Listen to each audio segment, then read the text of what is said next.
The Zanu-PF has confirmed growing fissures within the party ahead of the December elective Congress, while warning those using money in their plot to challenge the party leader that they will be dealt with.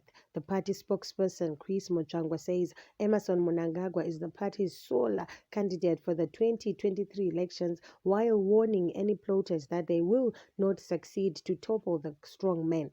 Some party members say there was an agreement between Mnangagwa and Vice President Constantino Chiwenga following the November 2017 military coup that the Zanu leader will serve only one term before handing over power to his deputy, who played a crucial role in his rise to power. Muchangwa's political warnings confirmed that there is disharmony in the cockpit. He, to mean Mnangagwa, is allowed 2 terms according to the constitution, and the ruling party has endorsed him as a sole candidate ahead of the 2023 elections. Muchangwa has said the Zanu-PF is united behind him and organs of the party have endorsed him. The Women's League conference is around the corner and will also likely endorse him. Muchangwa and Mnangagwa deserved a second term. Mnangagwa deserved a second term as he has managed to win the hearts of investors, particularly during his trip to Davos, Switzerland for the World Economic Forum that the Zanu-PF spokesperson described as the United Nations of Business.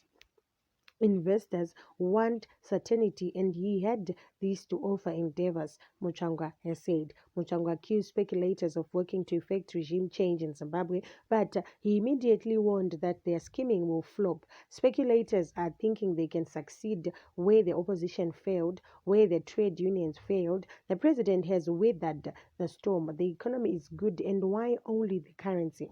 We are winning that war. We won back our land and every war we have won. Now we are left with the currency war, he said. Mnangagwa's loyalists have already sharpened knife against those perceived to be working with Chiwenga, accusing them of plotting to challenge the Zanu-PF leader in the elective December Congress.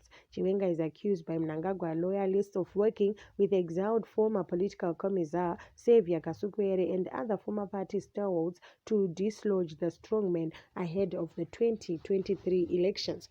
Already, party divisions have been shown in the party's youth league and this weekend's provincial women's league elections that have divided the party further as big wigs line up their preferred choices. Muchangwa has already insisted that all the organs are rallying behind Mnangagwa, despite insiders saying some in the party had launched a whisper campaign calling for an elective congress where the party leader should be challenged. Kasukwere is accused of working with Saibeth Musengezi to challenge Mnangagwa's rise to the helm of Zanu-PF following a coup in the 2017 that led to the ouster of the late former president Robert Gabriel Mugabe.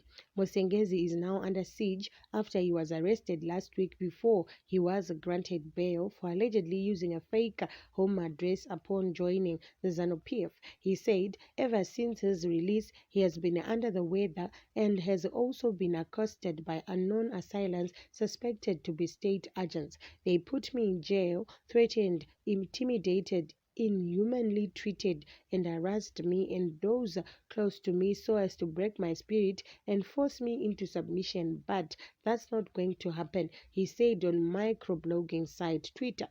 Mnangagwa has to respect us. This country belongs to us all, not him and his associates alone. They wanted my current physical address and as much information they can get on me through the so-called profiling so they can put me under surveillance, follow, harass or make a raid on me anytime they want.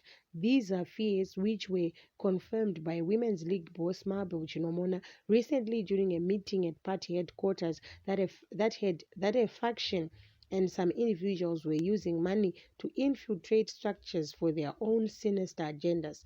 This was in apparent reference to the G40 cabal that some within